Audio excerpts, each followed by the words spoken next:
안녕하세요. 예, 오늘 일요일인가요? 예, 일요일도 쉬지도 못하고 또 공부하신다고 이렇게 오셨네요.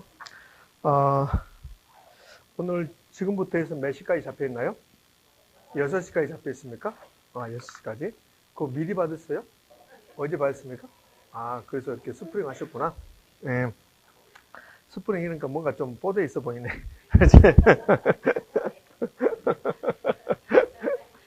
그러잖아요? 스프링 이러니까 뭔가 뻗어 있어 보이는데. 앞에 표지를 보면 6시까지 잡혀 있는데, 6시까지 부동산에 결혼 정리한다. 이거 거의 뭐 제가 혼자 읽어가고 여러분들은 듣고 이렇게 해야 돼요. 그러니까 이거를 여러분과 소통하고 6시간 동안에, 아니야, 6시까지. 그럼 점심 식사 시간 빼버리면 몇 시간 되는 겁니까? 7시간, 7시간 점심 식사 빼버리면, 지금부터 해서 점심 식사 빼버리면 7시간이잖아요? 그럼 7시간의 부동산의 결혼을 전부 다 막 여러분하고 소통하면서 이해됩니까? 이렇게 한다는 것은 거의 불가능합니다. 그러니까 어떻게 하냐면, 제가 중요한 것은 막 설명을 하지만 중요하지 않는 것은 이거 기억나십니까? 그냥 잊고 넘어가는 거예요. 그래서 특강이라는 거예요. 그냥 일반 강의는 여러분하고 이해됩니까? 이렇게 설명을 하고 여러분 이해 못하면 눈빛 봐서 한 번 더 설명하고, 근데 오늘은 그럴 시간이 없다. 그러니까 여러분 눈빛 안 보고 수업한다. 그 다음에 아침부터 오후까지 쭉 한다. 그러니까 일반 수업은 오전에 끝나잖아요. 근데 오후까지 또 간다. 그래서 특강이에요. 특별한 건 없습니다. 제가 뭐 특별한 재주가 있어가지고 이걸 반드시 나옵니다. 여러분 머릿속에 입력시키고 이런 게 아니에요. 그러니까 보면 어떤 학원에서 보면 막 특강 그러는데, 뭐가 특강인데? 똑같은 강의, 똑같은 강의인데, 다만 수업을 늦게까지 한다. 뭐 이게 특강이에요, 특강. 그래서요, 그러니까 특별한 것은 별로 없다. 자, 그리고 이게 공부가 되신 분들은 오늘 통해서 한번 삥 돈다. 그다음에 맞다, 기억난다. 이런 의미가 있고, 그래서 공부가 좀 안 되신 분들은 저게 중요하구나. 이런 의미가 있는 거지. 뭐 특별하게 뭐가 있는 건 아니다. 자, 그래서요, 막 자세히 설명하고 막 그러지 않습니다. 설명하지 않고, 자, 중요한 포인트, 이건 포인트였습니다. 기억납니까? 이렇게 하고 가는 겁니다. 의미 되셨죠? 예, 그래요. 그래서 되도록이면 집중하셔가지고, 수업을 좀, 집중해서 들으시기 바랍니다. 그러면 뭔가 얻어가는 거예요. 그러니까 수업을 듣고 나서, 오늘은 뭔가 뿌듯했다. 이런 분 있는가 하면, 괜히 왔네. 교회나 갈 건데. 뭐 이런 분도 있고 그렇습니다. 그러니까 이렇게 갈려지니까 듣고 나서, 오늘 잘 왔다. 이렇게 여러분이 좀 생각해 주시기 하기 위해서 좀 집중하셔야 돼요. 자, 그렇게 하고, 수업을 처음부터 하지 않습니다. 그러니까 이거는 지금 공부가 전혀 안 된 상태라면 처음부터 부동산의 특성이 뭐냐 이렇게 할 건데, 부동산의 특성을 잘합니다. 그 다음에 탄과 비교도 잘합니다. 근데 어느 부분도 안 된다. 투자론부터 잘 안 됩니다. 그래서 맞잖아요. 뒤로 갈수록 잘 안 돼요. 그래서 이게 제가 오늘 뒷부분부터 할 겁니다. 뒷부분. 감정평가부터 하고, 중요한 부분은 감정평가, 그 다음에 투자 이런 부분이 중요하잖아요. 자, 그걸 중요한 부분을 하고, 뭐 관리라든지 마케팅은 여러분이 느껴보시지만 그렇게 막 어렵고 수식이 나오고 막 그런 건 아니잖아요. 그러니까 그런 것들은 뒤로 돌리고 이렇게 할 거예요. 그 다음에는 이게 뭐 특강이라고 해보면, 그러면 이제 5시 넘어가잖아요. 5시 넘어가면 제 목소리도 이상해지고 여러분 머리도 띵해지고 집중력이 떨어집니다. 그래서 5시 이전에 많은 것을 해야 돼요. 그래서 빨리빨리 진행할 겁니다. 그러니까 되도록이면 6시 정도에 끝내는 방향으로. 그 전에 끝나도 또 그 전에 끝내주면 그렇게 박수를 많이 치대. 6시까지 잡혔잖아요. 그럼 5시 50분만 끝내줘도 박수를 막 치더라고 막 이렇게. 그래서 제가 5시 55분 정도 끝내는 방향으로 열심히 해보도록 할게요. 자, 가봅시다. 조는 사람은 진짜 내가 이야기할 거예요. 줄지 말라고. 자, 40페이지 먼저 가요. 40페이지. 그럼 페이지 40페이지를 가면, 그럼 이제 평가 이론입니다. 평가 이론. 됐습니까? 그러면 테마 33의 감정평가 기초이론 이렇게 나왔어요. 그럼 감정평가 기초이론에서는 한 문제 내지 두 문제를 출제할 수 있습니다. 자, 그러면 가장 먼저 포인트 77에 감정평가 개요 이랬는데, 여기서는 뭐가 나오냐면 지문 하나 정도 나올 수밖에 없어요. 그러니까 단독 문제는 출제하지 않습니다. 자, 첫 번째. 토지 등의 경제적 가치를 판정하여 그 결과를 가액으로 표시한 것. 이걸 감정평가의 개념이에요. 이거는 우리 시험에서 이제 어쩌다 한 번씩 지문에 나오는 겁니다. 그러니까 틀린 말을 만들지 않아요. 그럼 여러분은 외울 게 없다는 겁니다. 그럼 경제적 가치라는 게 뭔데? 합계적으로 표시할 수 있는 것도 있고 합계적으로 표시할 수 없는 것도 있다. 유형적인 것도 있고 무형적인 것도 있다. 그러면 시험 문제는 이렇게 출제합니다. 이 부분은. 토지 등의 감정평가는 토지 등의 경제적 가치를 판정하여 그 결과를 가액으로 표시하는 것인데, 이때 경제적 가치는 화폐적인 것만 말한다. 또는 유형적인 것만 말한다. 이렇게 나오면 틀린 질문이 된다는 거예요. 의미 되셨죠? 자, 경제적 가치라는 것은 합폐적인 것, 비합폐적인 것, 눈에 보이는 것, 보이지 않는 것, 형태가 있는 것, 없는 것 전부 다 포함한다. 그것만 기억하시는 겁니다. 자, 두 번째, 2번 감정평가는 시장 가치를 산정하는 가치 추계적뿐만 아니라 타당성 분석 등 비가치적 평가도 포함된다. 우리 시험은 나오지 않았지만 이게 무슨 뜻이냐면 이런 뜻입니다. 자, 감정평가라는 것은요, 부동산의 가격 구하는 거잖아요. 가격. 그러니까 감정평가를 우리가 잘못 생각하면 부동산의 가격을 산정하는 것이다. 감정평가는 가치를 추계. 이 가격 산정하는 것을 가치를 추계한다고 하거든요. 이것만 감정평가가 아니에요. 그럼 감정평가는 가치 추계를 하는 평가도 있고 여기에 뭘 포함하냐면 이 부동산이 있으면 이 부동산이 투자 가치가 있냐 없냐 타당성을 분석해보자. 이것도 감정평가예요. 그러니까 감정평가라는 것은 가치를 추계하는 것도 감정평가고 타당성 분석 등 그러니까 타당성 분석이라 한다는 것은 꼭 이 부동산의 가격이 얼마냐 이거 분석하는 게 아니란 말이에요. 타당성 분석 등 비가치 추계적 평가 비가치 추계적 평가도 감정평가에 포함된다. 그럼 감정평가는 가치 추계적인 것만, 가치를 추계한 것만 감정평가라고 한다. 그럼 뭡니까? X입니까? X죠. 감정평가는 타당성 분석 등 비가치 추계적 평가, 즉 가치를 추계하지 않고 타당성이 있냐 없냐 이것도 감정평가에 속한다.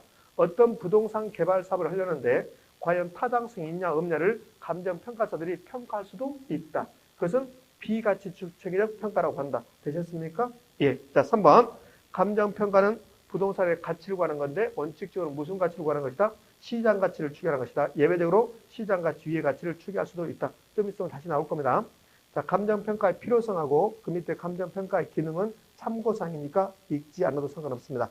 자, 포인트 78. 포인트 78은 우리 시험에서 이제 지문에 등장했던 겁니다. 그러니까 감정평가의 세 가지 원칙이 있습니다. 원칙 세 가지. 그럼 어떤 원칙이 세 가지가 있냐면 감정평가에 관한 규칙을 보면요.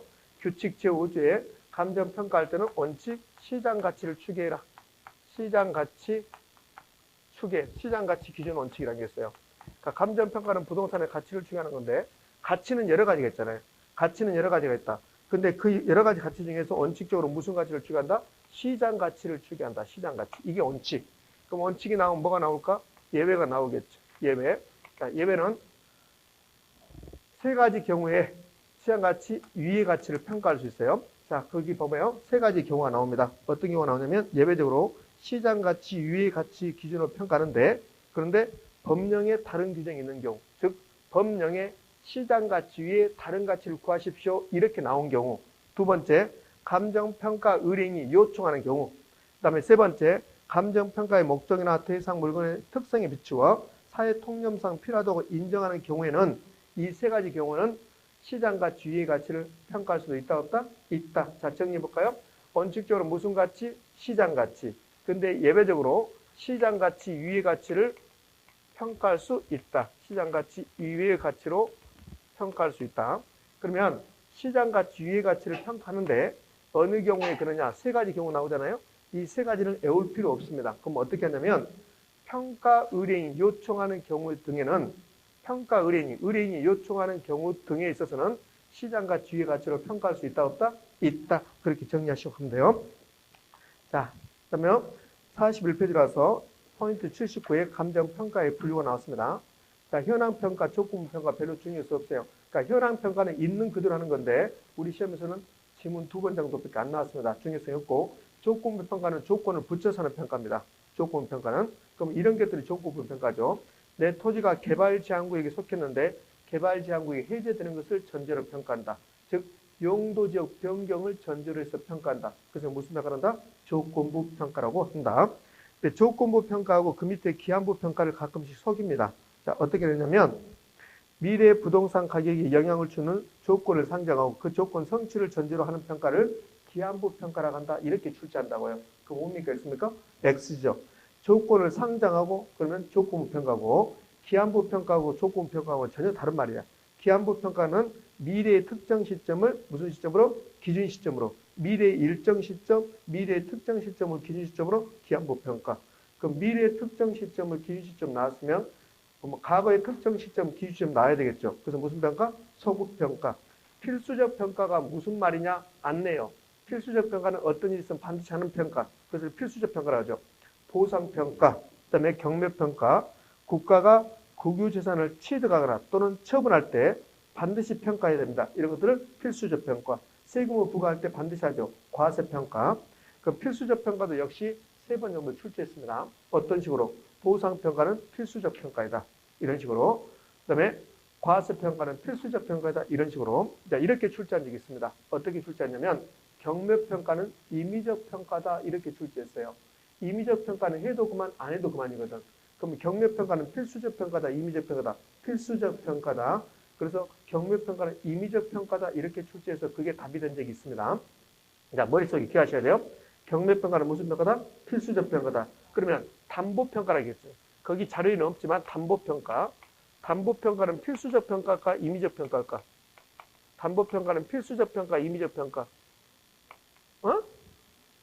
아니, 거기 필수적 평가에 담보평가 없잖아. 그럼 무슨 평가일까? 임의적 평가겠지. 담보평가는 임의적 평가야. 해도 그만, 안 해도 그만이라고. 임의적 평가. 담보평가는 이런 걸 담보평가라고 해요. 제가 신한은행에 토지를 담보로 제공하고 돈 빌린다. 그러면 신한은행이 과연 이 토지의 담보 가치가 얼마 정도인가? 그거 평가하는 게 담보평가입니다. 그러니까 담보평가는 할 수도 있고 안 할 수도 있다. 그래서 담보평가는 무슨 평가다? 임의적 평가다. 이렇게. 법정평가는 법에 정해진 대로 하는 평가. 필수적 평가하고 법정평가는 거의 비슷하다고 생각하시면 됩니다. 자, 기준 시점 갑니다. 포인트 80. 기준 시점 그 자체도 우리 시험에서는 잘 나옵니다. 기준 시점. 감정평가의 결정의 기준이 되는 날이다. 그 날짜가 무슨 날이냐? 가격조사 완료일로 한다. 다만 기준 시점이 미리 정해질 때는 그 날짜에 가격조사가 가능한 경우에만 기준점을 할 수 있다. 그럼 여기서는 속일 때요. 자, 기준 시점은 감정평가서 작성 완료일로 한다. OX, X. 감정평가서 작성 완료일이 아니다. 가격조사 완료일이다. 가격조사 시작일을, 그러면 틀린 말이죠. 가격조사 완료일로 한다. 감정평가서 작성 완료일, 그러면 틀리고, 가격조사 완료일. 다만, 기준 시점이 미리 정해진 때에는 그 날짜에 가격조사가 가능한 경우에만 그 시점을, 기준 시점을 할 수 있다. 이렇게 나오는데, 이렇게 나온다고요. 기준 시점은 가격조사 완료일로 한다. 따라서, 기준 시점이 미리 정해졌다 하더라도 그 날짜에 기준 시점을 할 수 없다. 이렇게 출제한다고요. 그럼 뭐 믿을까? 있습니까? X죠. 가격조사가 가능하다면 미리 정해진다 하더라도 그 날짜를 기준 시점을 할 수 있다 없다? 있다. 그 다음에 3번에 기준 시점은 감정평가서에 반드시 기재해야 돼요. 그래서 필수적 기재성이라고 해요. 그 다음에 기준 시점을 왜 정해야 되는가? 부동산 가격이 늘 변동하니까 그래요. 그럼 무슨 원칙? 변동원칙. 그럼 기준 시점과 관련된 가격제 원칙은 뭡니까? 이렇게 물어보거든. 그럼 무슨 원칙입니까? 변동의 원칙입니다. 자, 포인트 80이라고 포인트 82 이렇게 이게 이제 원칙 3가지가 나온다 했잖아요. 감정평가에 관한 규칙을 보면 원칙이 3가지가 나온다. 첫 번째, 시장 기준, 시장가치 기준 평가. 자, 두 번째가 현황 기준 평가야. 포인트 81에 현황 기준 원칙 이렇게 나왔잖아요. 자, 원칙 가면 현황 기준 원칙인데 뭐라고 나오냐면 감정평가는 기준 시점에서 대상 물건의 이용 상황 및 공법사용 제한을 받는 대로 받지 않는 대로 받는 대로. 공법사용 제한을 받는 대로가 중요합니다. 공법사용 제한을 받는 대로. 자, 그 다음에 이용 상황 가봐요. 이용 상황이 가로 열고 불법적이나 일시적 이용은 뭐한다? 제외한다. 그럼 어떻게 하냐면 이렇게요. 감정평가에 관한 규칙이 하면 그러면 대상 물건의 이용 상황이나 공법사용 제한을 받는 대로 평가하는데 이때 이용 상황에 불법적이거나 일시적 이용은 포함한다. 이렇게 출제한다고요. 그럼 뭡니까? 있습니까? X. 불법적이나 일시적 이용은 제외한다. 그 다음에 조건을 붙여서 평가할 수 있다 없다? 있다. 그걸 조건부 평가라고 해요. 자, 예외죠. 예외. 원칙은 현황 기준 평가. 예외는 조건부 평가. 그러면 1번. 감정평가 합자는 기준 시점에서 가치 형성 요인 등을 실제와 다르게 가정하거나 특수한 경우로 한정하는 조건을 붙여 평가할 수 있다. 그러니까 조건부 평가라고 안 나온다고요. 감정평가 규칙에 조건부 평가 이렇게 안 나오고 조건을 붙여서 평가할 수 있다 없다? 있다. 그게 조건부 평가 되는 거야. 그러니까 원칙은 현황 기준 평가인데 예외적으로 조건을 붙일 수 있다 없다? 있다. 그럼 어느 경우에 조건을 붙일 수 있을까? 그 조건을 붙일 수 있는 게 78, 포인트 78 가봐요. 포인트 78. 40쪽에. 40페이지에 포인트 78 나오면 예외적으로 시장가치, 유예가치 평가할 때 1번 법령에서 다른 규정이 있는 경우, 2번 감정평가 은행이 요청하는 경우 세 가지 나오죠. 그 세 가지 경우에 조건을 붙일 수 있는 거야. 자, 다시 봐봐요. 원칙적으로 무슨 평가인데? 현행 기준 평가인데 법령에 다른 규정이 있거나 그다음에 은행이 요청하거나 사회 통념상 필요하다고 인정하는 경우 이 세 가지 경우에 조건을 붙일 수 있다 없다? 있다. 그럼 이렇게 나오지. 어떻게 나오냐면 의뢰인이 요청하는 경우에는 조건을 붙여서 평가할 수 있다. 맞죠? 의뢰인이 요청하는 경우에는 시장가치, 유예가치로 평가할 수 있다. 의미 드셨습니까? 그 세 가지를 외우지 마시라고요. 여러분은 개론 수업할 거 아니니까. 강사 될 거 아니잖아요. 그러니까 저는 강사니까 이 세 가지 외우잖아요. 법령에 다른 규정이 있는 경우, 그다음에 두 번째, 의뢰인이 요청하는 경우, 사회 통념상 필요하다고 인정되는 경우, 저는 외워야 되지. 근데 여러분 외울 필요 없고, 의뢰인이 요청하는 경우 등에는 시장가치, 유예가치를 평가할 수 있고, 그다음에 조건부 평가할 수 있다, 없다? 있다. 그렇게 하시면 된다고요.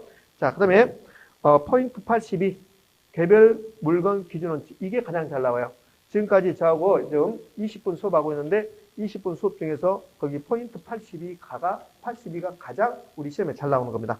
자, 감정평가는 원칙적으로 개별평가입니다. 개별평가. 개별평가인데 감정평가 규칙에는 개별평가란 말이 없어요. 그냥 우리가 해석할 때 개별평가 되는 겁니다. 그럼 뭐라고 하냐면 평가는 대상 물건마다 개별로 행해야 된다. 이게 감정평가에 관한 규칙 제7조 1항입니다. 이 지문이 우리 시험에서 매우 잘 나와요. 그럼 감정평가는 개별평가다. 그렇게 하시면 돼요. 우리 머릿속엔. 감정평가는 대상 물건마다 평가는 대상 물건마다 개별로 행해야 된다. 이렇게 하지 말고 이게 개별평가잖아요. 그리고 우리 머릿속은 개별평가 원칙. 그러면 원칙이 나오면 예외가 나와야 되잖아요. 예외는 몇 가지입니까? 세 가지가 나와요. 2개 이상의 물건이 용도상 불가분행한 게 있다면 일괄해서 평가할 수 있다 없다? 있다. 의미 되고 있습니까? 자, 양가로 1번, 예외에서 양가로 1번, 일괄평가. 2개 이상의 대상 물건이 일체로 거래되거나 대상 물건 상호 간에 용도상 불가분하게 있는 경우는 일괄해서 평가할 수 있다 없다? 있다. 이렇게. 그럼 여기는 일괄평가는 우리 시험에서 4번 정도 등장하는데요. 이 지문 그대로 나와요. 일괄해서 평가할 수 있다 없다 나온다고요. 그럼 일괄해서 평가할 수 있다 2번, 일괄해서 평가할 수 없다 1번. 그 다음에 복합부동산은 어떻게 평가합니까? 1번. 그럼 볼래요? 이렇게 토지가 있고 건물이 있습니다. 부동산 몇 개입니까? 2개죠. 그럼 원칙은 토지 따로 건물 따로. 그게 개별평가야. 근데 토지와 건물이 용도상 불가분행한 게 있다면 그러면 일체로 이용되고 있다면 2개를 싸잡아서 일괄해서 평가할 수 있다 없다? 있다. 그래서 무슨 평가를 한다? 일괄평가를 한다. 그럼 어느 경우에 일괄평가합니까? 구체적인 사례를 들어보십시오. 복합부동산이 일괄평가의 대상이 된다. 자, 그 다음에 집중. 자, 그러면 자, 일괄평가를 하게 되는데요. 나중에요. 조금 저 뒤로 가면 우리 자료 차 뒤쪽으로 가봐요. 자, 뒤쪽으로 가면 그러면 자, 53쪽 물건별 평가라고 나올 겁니다. 53쪽 물건별 평가. 찾으셨습니까? 53쪽 물건별 평가라고 보면 그러면 거기 포인트 103에 거래사례 비교보로 평가하는 자산들, 그다음에 포인트 104에 원가보로 평가하는 자산들 이렇게 나왔을 겁니다. 자, 여기서 53쪽에 보면요. 자, 이런 것들이 나와요. 일괄해서 평가한다. 일괄해서 평가한다. 그때는 대부분이 거래사례 비교법이야. 그래서 잡아요. 우리 토지와 건물이 용도상 불가분행한 게 있다. 그럼 무슨 평가한다? 일괄해서 평가할 수 있죠. 그럼 이 일괄해서 평가할 때는 대부분이 거래사례 비교법을 적용하는 거야. 자, 거기 포인트 103에 거기 박스에요. 2번 가봐요. 집합건물법의 구분소유권의 대상이 되는 건물보험과 대지사용권을 일괄해서 평가하는 경우 등 토지와 건물을 일괄 감정 평가할 때는 무슨 법 사용한다? 거래사례 비교법이다. 지금 이해됩니까? 무슨 말인지? 자, 그 다음에 4번 가봐요. 자, 여기 3번. 3번에서 세 번째. 산지와 임목을 일체로 일괄해서 평가할 때 무슨 법? 거래사례 비교법. 의미하셨습니까? 예, 그리고 그러니까 일괄해서 평가하면 대부분이 무슨 법이다? 거래사례 비교법이다. 자, 그건 머릿속에 있어야 되고요. 포인트 106으로 갑니다. 포인트 106. 포인트 106으로 가면 4번 공장재단의 평가라고 오죠. 공장재단의 평가는 원칙, 공장재단을 구성하는 개별 물건의 감정평가를 합산해서 평가한다. 이게 원칙이야. 단, 계속적인 수익이 예상되는 경우 일괄해서 평가할 때 무슨 법이다? 수익하는 법이다. 자, 봐봐요. 우리나라 감정평가 규칙을 보면 일괄해서 평가할 때는 대부분이 뭔데? 거래사례 비교법인데 공장인 경우는 뭐다? 수익하는 법이다. 다시요. 공장을 평가할 때 일괄해서 평가한다. 무슨 법? 수익하는 법. 나머지 다른 것들은 무슨 법? 거래사례 비교법. 자, 됐습니다. 다시 원상태로 옵니다. 다시 원상태로 와서 41쪽 갑니다. 41쪽에 하단부 양가로 2번 구분평가. 구분평가가 나오면 무슨 말이 나와야 돼요? 가치를 달리하면. 가치를 달리하면 무슨 평가다? 구분평가다. 이 구분평가는 어느 경우에 구분평가하는가? 그것도 알아야 돼요. 자, 가치를 달리하면 무슨 평가요? 구분평가. 그러면 어느 경우에 구분평가하는가? 자, 1번 일필지의 토지가 2개 이상의 핵지로 이용 중인 경우. 이런 거잖아요. 이렇게 도로가 이렇게 있는데 도로에 접한 토지가 이렇게 있습니다. 그럼 이게 100번지 토지입니다. 100번지 이렇게 번호 붙인 토지를 필지라고 하죠. 근데 토지가 이렇게 나눠졌어요. 그래서 여기는 상가로 이용하고 뒤에는 주택으로 이용합니다. 그럼 1필지가 가격 수준이 다른 2개 핵지가 됐죠. 이런 경우는 상가 따로, 그 다음에 주택 따로 이렇게 구분해서 평가할 수 있다 없다? 있다. 이걸 구분평가라고 하네요. 그러니까 1번 1필지의 토지가 2개 이상의 핵지로 이용 중인 경우. 자, 2번 넓은 토지 전면과 후면이 가치를 달리하는 경우. 1번하고 2번하고 똑같은 말이고, 그 다음에 공장, 선박, 산림, 주상복합 건물 이런 것들은 무슨 평가의 대상이 된다? 부분평가의 대상이 된다. 넘어갑니다. 넘어가서 부분평가 나옵니다. 그럼 부분평가가 나오면 대상 물건의 일부에 대해서 특수한 목적, 합리적 조건이 있다면 그 부분만 평가할 수 있다. 이걸 무슨 평가? 부분평가. 자, 부분평가는 이렇게 나오죠. 토지의 일부분이 도시계획 시설이 저촉됐다. 그래서 그 부분만 평가한다. 토지 일부분이 수용돼서 그 부분만 평가한다. 그럼 무슨 평가에 물어봅니다. 무슨 평가? 부분평가. 자, 테마 34 부동산 가격 이력 83 포인트 83 가치와 가격 비교 매우 중요하죠. 자, 가치 추상적 아니면 구체적. 가치는 추상적이다, 구체적이다. 가치는 추상적이다. 가치는 주관적이다, 객관적이다. 주관적이다. 그래서 가치는요, 추상적, 주관적 개념이고, 가치라는 것은 장래에 기대되는 편익의 현재 가치다. 그래서 현재값이고, 가치는 한 개 있다, 여러 개 있다. 여러 개 있다. 가치가 여러 개니까 감정평가할 때 원칙 시장 가치, 예외적으로 실현 가치, 유예 가치 이렇게 나오죠. 가격은 교환의 대가로 실제로 지급된 금액이다. 가격은 가격값이고, 가격은 변동을 하지만 특정 시점에서 뭐밖에 없다? 하나만 존재한다. 가격은 구체적이고보다 객관적이다. 자, 그러면 가치, 가격 개념 끝났습니다. 가치와 가격은 단기적으로는 괴리될 수 있지만 장기적으로 뭐한다? 일치할 수 있다. 가치가 올라가면 가격도 올라가죠. 가치가 올라가면 가격 올라갑니다. 가치가 올라가면 가격도 올라가죠. 그러면 가치가 떨어지면 가격도 뭐한다? 떨어진다. 그런데 이거는 성립하지 않는다 했잖아요. 만약에 가격이 올라간다. 가치가 올라간다. O다 X다? X. 이건 성립하지 않고 화폐 가치, 돈의 가치와 화폐 가치와 가격은 반대로 간다. 화폐 가치가 올라가면 뭐한다? 가격은 떨어진다. 화폐 가치 올라갔다? 가격은 떨어진다. 가치와 가격은 같은 방향이지만 화폐 가치와 가격은 반대로 가고 있다. 자, 그러면 이게 가치와 가격 비교 포인트 끝났습니다. 특히 화폐 가치가 올라가면 가격이 떨어진다는 것도 유심히 좀 보셔야 됩니다. 자, 84. 가치 형성 요인과 가치 발생 요인. 가치 형성 요인, 가치 발생 요인 최근에 거의 나오지 않고 있습니다. 자, 그러면 이렇게 오라겠잖아요. 가치 형성 요인, 가치 발생 요인 나올 때 형성 요인, 가치 형성 요인은 부동산의 경제적 가치에 영향을 미치는 뭐가 있다? 일지기가 있다.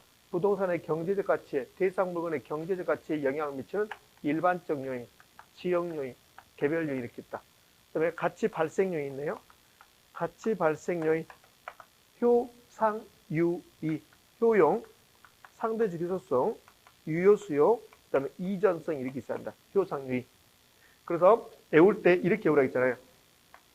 형, 일, 지, 개 이렇게 온다. 그다음에 달, 효, 상, 유, 이 이렇게 온다. 의미 됐습니까? 그러면요. 가치 형성 요인은 요즘은 이 지문 하나밖에 안 나와요. 가치 형성 요인이란 부동산의 경제적 가치에 영향을 미치는 일지기가 있다. 예전에 가치 형성 요인은 1번 타자였어요. 별표 7개 쳤습니다. 실제로. 근데 요즘은 거의 나오지 않습니다. 지문 나오고 있다. 가치 발생 요인, 효상 유의, 발효상 요인인데 이 네 가지가 전부 다 있어야만이 가치가 발생한다.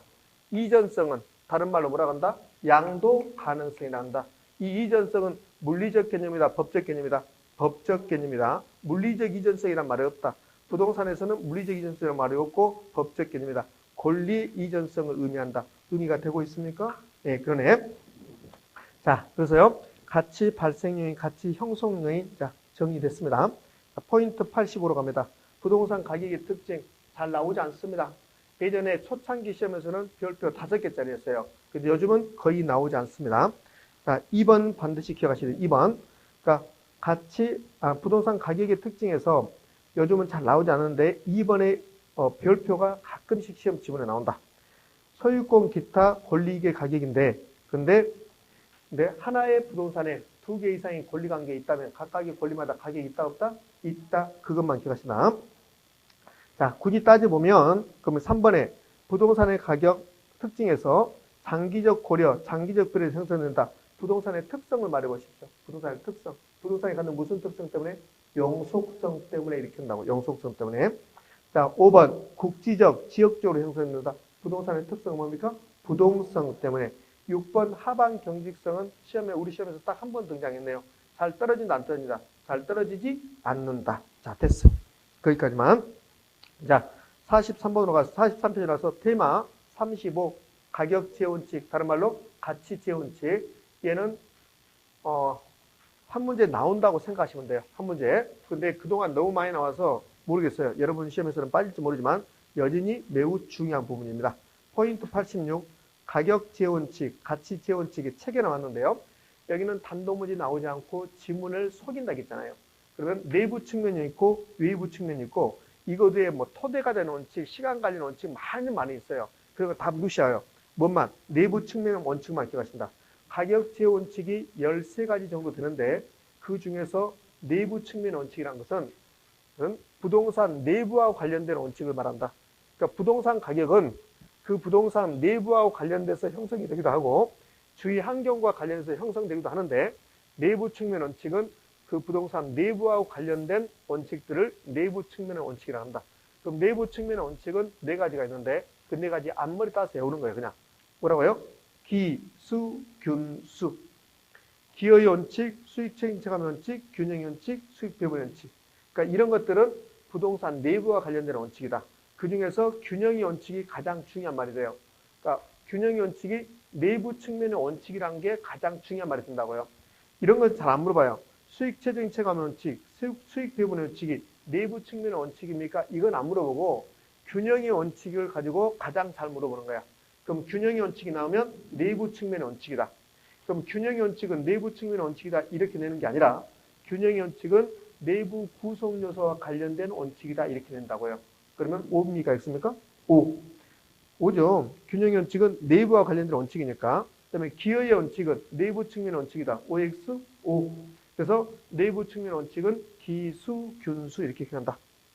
자, 포인트 87 가격 제어 원칙인데요. 가격 제어 원칙 13가지 정도 되는데 하나하나의 원칙을 세세하게 지금은 공부할 필요 없다. 포인트 잡고 간다고 했습니다. 포인트. 그러면 가격 제어 원칙, 이 가치 제어 원칙, 가격 제어 원칙이라고 해도 되고 가치 제어 원칙이라고 해도 상관없어요. 자, 그러면 가치 제어 원칙이 이거 부동산 가격이 어떻게 형성됩니까? 그 법칙성인데 이 가격 재원칙, 가치 재원칙은 감정평가사가 써먹은다 안 써먹은다? 써먹은다 했잖아요. 이거 가치 재원칙은 감정평가사가 감정평가할 때 써먹는다. 감정평가의 행위기준이다. 행위기준이다. 이 말은 감정평가의 지침이다. 감정평가사가 감정평가할 때 반드시 써먹어야 된다. 그럼 우리 시험은요. 이 가격 재원칙, 감정평가의 행위기준인데 감정평가사 써먹는데 어디다 써먹습니까? 그게 포인트예요. 그럼 예를 들면 가격 재원칙 중에서 변동원칙이 나오잖아요. 그럼 변동원칙은 무슨 뜻입니까? 이 뜻을 물어볼 때는 예전에 물어봤어요. 그러니까 변동원칙이 무슨 뜻인가? 의미를 예전에 물어봤고 요즘은 변동원칙이 감정평가사가 감정평가할 때 어떻게 관련되어 있습니까? 어디다 써먹습니까? 그걸 낸다고요. 그러니까 변동원칙 개념은 부동산의 가격은 늘 변동합니다. 그런 뜻이고, 그럼 이 변동 원칙은 감정평가사, 감정평가할 때 써먹는데 어디다 써먹습니까? 그걸 낸다고, 그거. 자, 그럼 변동 원칙 할까요? 자, 변동 원칙. 가격 형성률이 늘 변동한다. 따라서 부동산 가격도 항상 변동한다. 이게 변동 원칙이에요. 자, 그러면 성립 근거는 왜 변동 원칙이 성립했는가? 부동산이 영속성이라는 특성이 없다면 변동이고 나발이고 필요 없다는 겁니다. 그러니까 부동산이 영속성이라는 특성을 가지고 있기 때문에 변동 원칙이 성립한다. 그 옆에 용도의 다양성, 위치의 가변성은 부수적인 거야. 부수적인 거. 용도가 다양하기 때문에 현재 용도에서 다른 용도로 변동할 수 있겠죠. 지금은 농지인데 택지로 변동할 수 있겠죠. 용도가 다양하니까. 그래서 변동 원칙이 성립한다. 그런 말인데 변동 원칙이 성립 근거에 용도의 다양성은 거의 중요성이 없고 변동 원칙 성립 근거에 무슨 특성? 영속성. 자, 그러면 2번. 2번이 변동 원칙에서 가장 중요한 말이야. 가로넣기. 가로넣기. 그게 가장 중요한 말이야. 뭐라고 쓸래요? 기준 시점과 시점 수정이라고 써야 돼. 기준 시점과 시점 수정. 좀 이따 검사할 거야. 음악이 다른 말 쓰면 안 돼. 그럼 변동 원칙 밑에 그 양가로 이번에 무슨 말하고 쓴다고요? 기준 시점과 뭐 나온다? 시점 수정. 기준 시점과 시점 수정 써놓으면 돼요. 그러니까 기준 시점이 나오고 시점 수정이 나오면 무조건 변동 원칙이야. 자, 그러면 예측 원칙. 부동산의 가격은 앞으로 어떻게 될 것인가 예측을 통해서 결정된다. 예측 원칙인데 예측 원칙의 개념은 별로 중요성 없고 예측 원칙에는 뭐가 나와야 돼요? 영가이수가 나와야 돼요. 영가이수. 영속성 동그라미 해보시고 가치정이다 동그라미 하시고 수익환원법에 동그라미 하시고 예측 원칙에다 동그라미 하시고 그래서 영가이수입니다. 영가이수. 의미됐습니까? 자, 이렇게 할 수 있죠. 예측 원칙은 수익환원법에 근거가 된다. OX, O. 예측 원칙은 수익 방식에 근거가 된다. OX, O. 수익환원법이 수익 방식이니까 지금 되고 있지요? 예, 저 혼자 하는 거 아니죠? 예, 그래요. 3번. 자, 균형 원칙 같습니다. 그러니까 예측 원칙은 수익환원법이 나와야 되고, 그 다음에 가치정의가 나와야 되고, 부동산의 특성은 뭐고? 영속성이고, 됐습니다. 자, 3번. 균형 원칙. 균형 원칙은 부동산의 가격은 내부 구성 요소 간에 균형이 있어야만이 적정한 가격이 된다. 내부란 말 나왔잖아요. 내부. 자, 그러면 2번. 투입되는 생산 요소의 투입 비율이 균형이 있을 때 최고 가격이 된다. 자, 3번. 균형의 원칙이 위배됐다. 그럼 무슨 감가한다? 기능적 감가한다. 기능적 감가. 그래서 균형의 원칙이 나오면 무슨 감가? 기능적 감가. 그 다음에 균형의 원칙을 따질 때는 지역 분석, 개별 분석, 개별 분석. 자, 거기다 좀 써볼 건데요. 그럼 이제 기능적 감가를 썼어요, 여러분들이. 기능적 감가. 그럼 기능적 감가를 주면서 무슨 원칙이냐고 물어보죠. 그럼 기능적 감가를 주면서 무슨 원칙이라고 물어보면 뭐라고 해야 돼요? 균형의 원칙이라고 돼. 균형의 원칙. 자, 그런데 이렇게 기능적 감가 직접적으로 주지 않고 기능적 감가 요인을 줄 수 있어요. 기능적 감가 요인.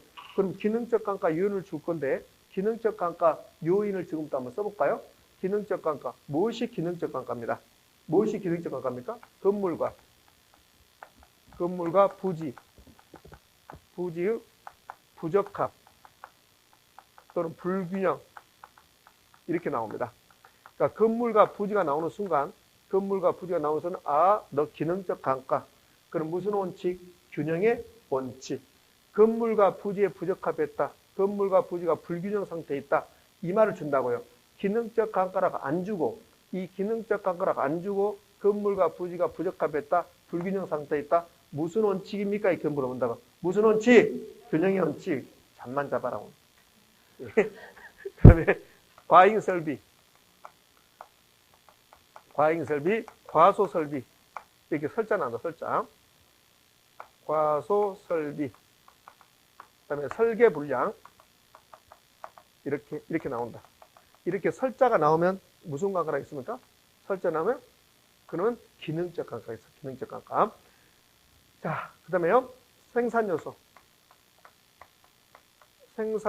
투입 비율. 투입 비율의 불균형 이렇게 나와요. 생산요소 투입 비율의 불균형. 이것도 기능적 감가입니다. 이 건물 이렇게 지을 때 생산요소가 있잖아요. 생산요소.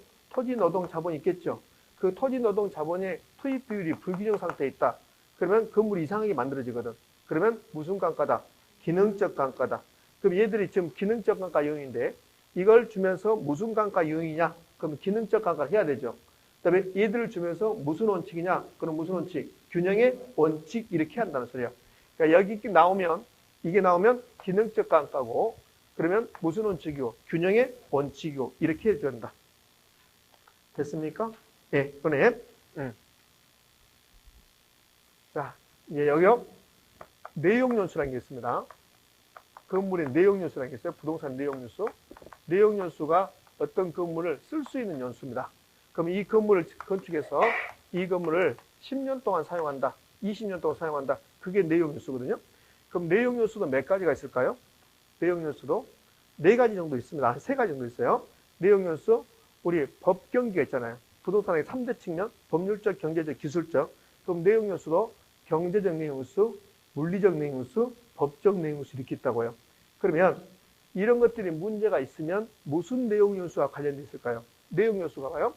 법적 내용연수가 있어요. 법적 내용연수. 우리 감정평가에서는 법적 내용연수는 쓰지 않아요.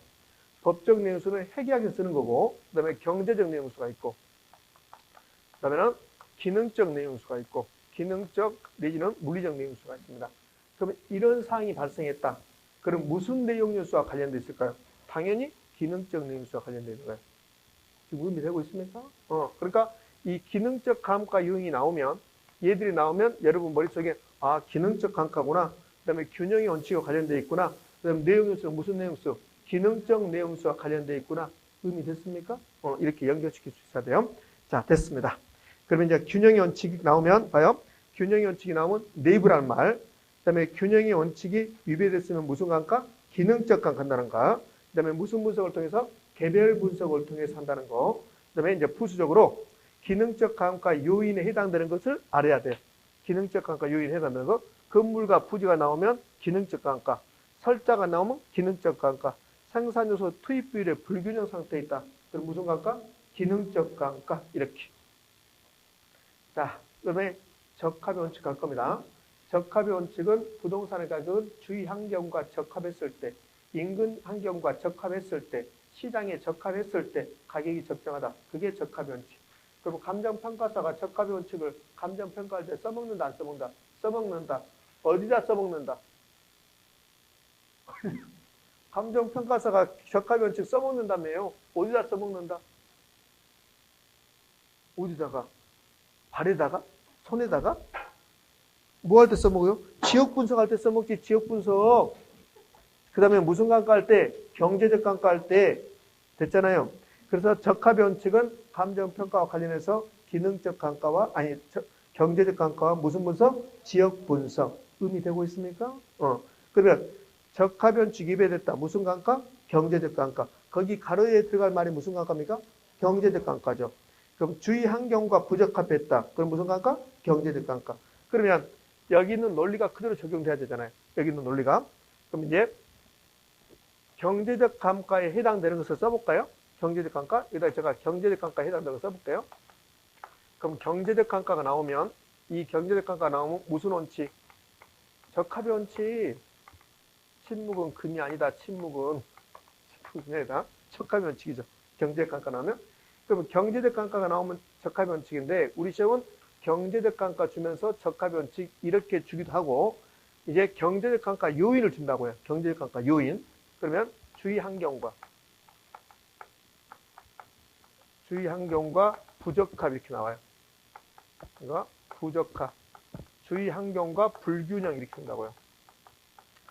균형이 나오면 여기 균형이 나오면 균형의 원칙이고 적합이 나오면 적합의 원칙이고 그 말이 아니에요. 그 뜻이 아니라 주위 환경이 나오면 그럼 적합의 원칙이고 그다음에 내부 구성 요소가 나오면 뭐 균형이고 이렇게. 자, 시장성의 감퇴. 인근적이 세태. 인근적. 인근적은 무슨 적을 인근적이라고 그래요? 인근적은요? 대상부단에 속하는 적을 인근적이라고 해요. 인근적이 세택에 들어갔다. 세택. 그 다음에 대상부동산 시장성의 감퇴.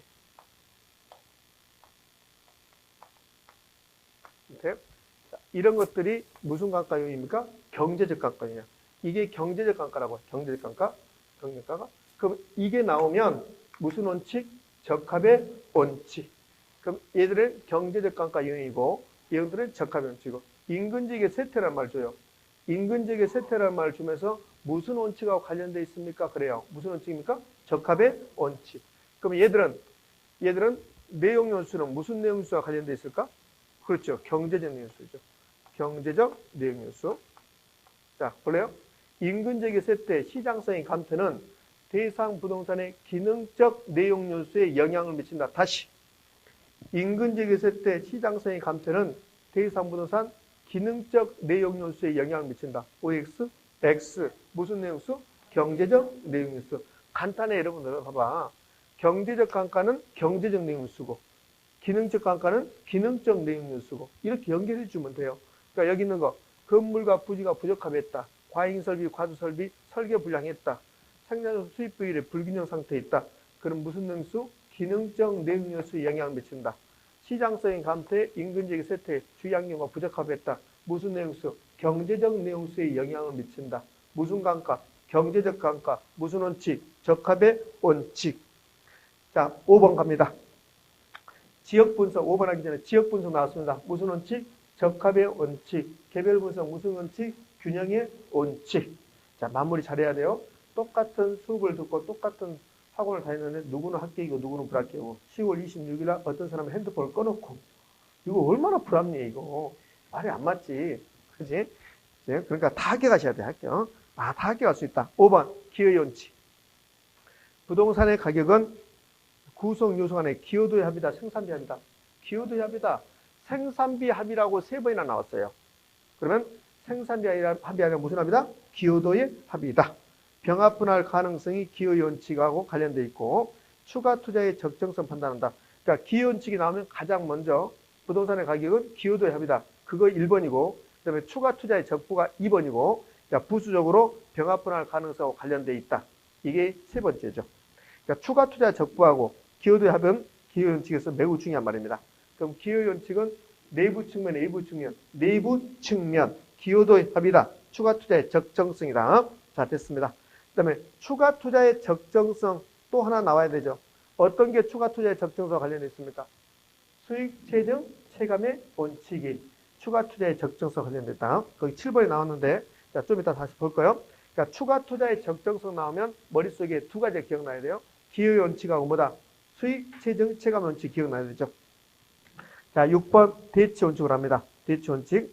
부동산의 가격은 혼자 성립되는 게 아니라 대체 경쟁 관계에 있는 다른 부동산과 상호 영향을 미치면서 형성된다. 그게 무슨 원칙? 대체의 원칙이죠. 지금 되고 있습니까? 네. 자, 2번. 자, 부동산을 선택할 때 효용이 똑같으면, 효용이 동일하면 뭐 가격이 싼 거, 가격이 똑같으면 효용이 높은 거 선택한다. 그게 대체다.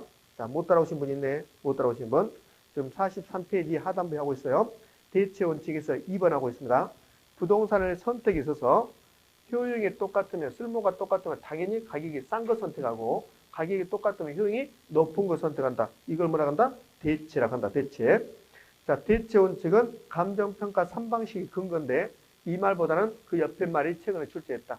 거래사례 비교법의 직접적인 근거다.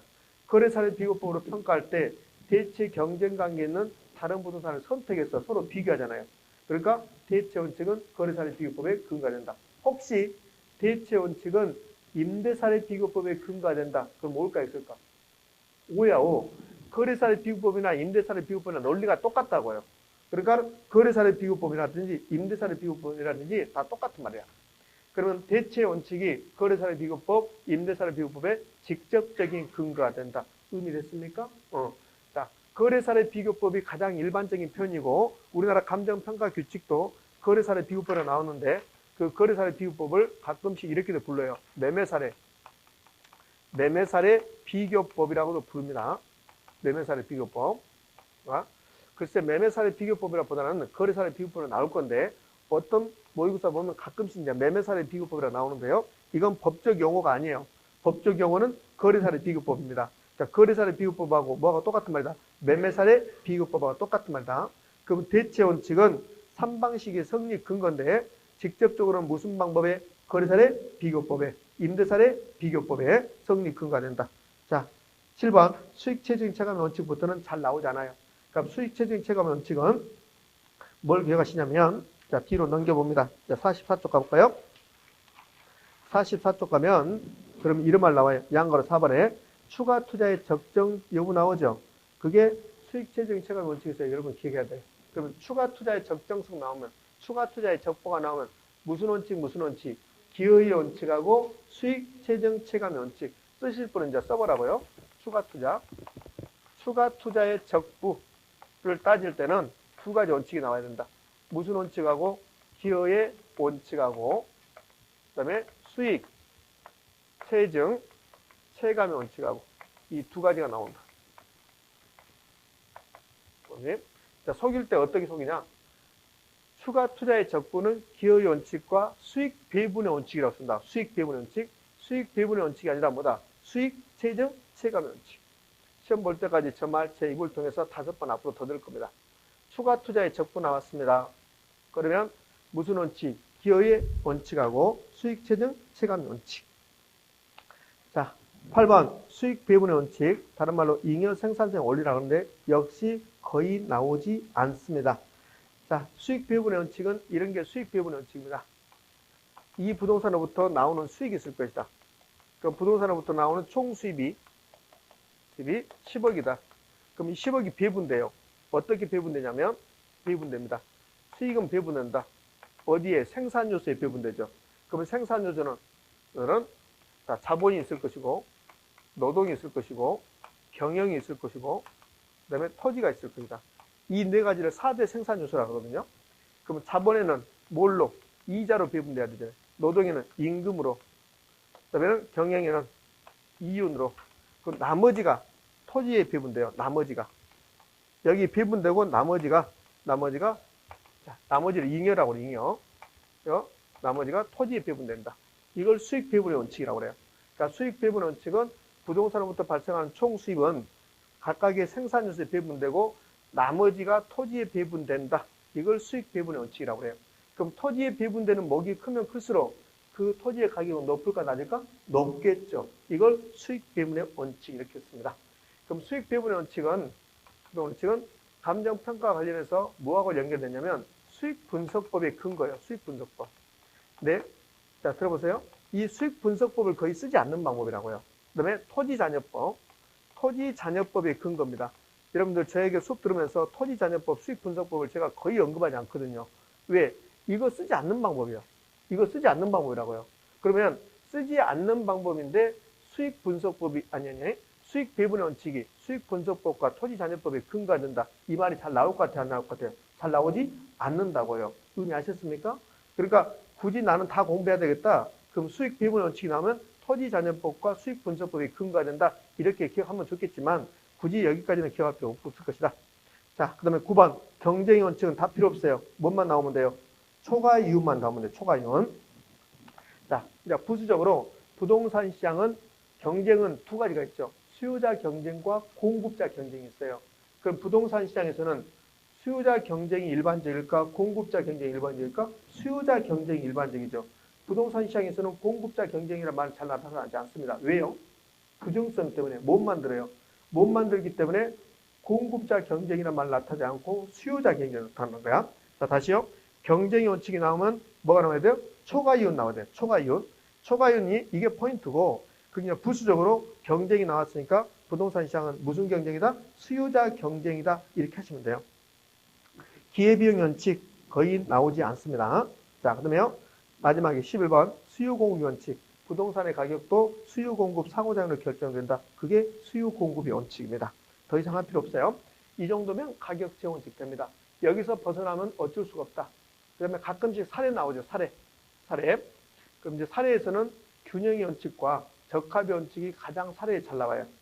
그러면 적합의 원칙은 그러면 주위 환경과 적합하지 않으면 감가한다. 이게 적합의 원칙이잖아요. 그래서 우리 사례는 적합의 원칙 관련해서 3번이나 출제했는데 28회 때 이렇게 출제했어요. 내가 어떤 사업을 하기 위해서 지역 분석을 했다. 어떤 사업을 하기 위해서 지역 분석했다. 그 무슨 원칙이냐고 물어봤습니다. 무슨 원칙입니까? 적합의 원칙. 지역 분석 나왔잖아요. 그러면 적합의 원칙이죠. 그때 28회 때 이제 같은 어떤 질문을 주냐면 전원주택인데 층고를 엄청나게 높여버렸다. 층고를 높여서 냉난방비가 많이 들어가고 있다. 그럼 무슨 원칙이 위배되냐고 물어봤습니다. 무슨 원칙? 균형의 원칙. 의미됐죠? 자, 그렇게 사례를 준다. 또 한 번 이렇게 준 적이 있어요. 저가주택 지역인데 고가주택을 지었다. 그러면 저가주택 지역인데 건축비 10억 들어가서 고가주택을 지었다. 그리고 나서 감정평가사가 평가했더니 8억밖에 안 나왔다. 건축비도 못 들어갔다. 못 나왔다. 이거는 무슨 원칙과 관련되어 있습니까? 그렇습니다. 무슨 원칙? 적합의 원칙. 주위 환경하고 적합하지 않으니까 건축비가 10억 들어갔다 하더라도 가격은 10억 밑으로 갈 수밖에 없다는 소리지. 즉 무슨 감가가 있어서? 경제적 감가. 경제적 감가. 주위 환경과 적합하지 않으니까 경제적 감가 때문에 가격은 떨어질 수밖에 없다. 그럼 경제적 감가가 나오면 무슨 원칙? 적합의 원칙. 이렇게 사례를 출제할 수도 있다. 의미됐죠? 예. 자, 테마 36번부터는 10분 쉬었다 했습니다. 됐습니까? 예.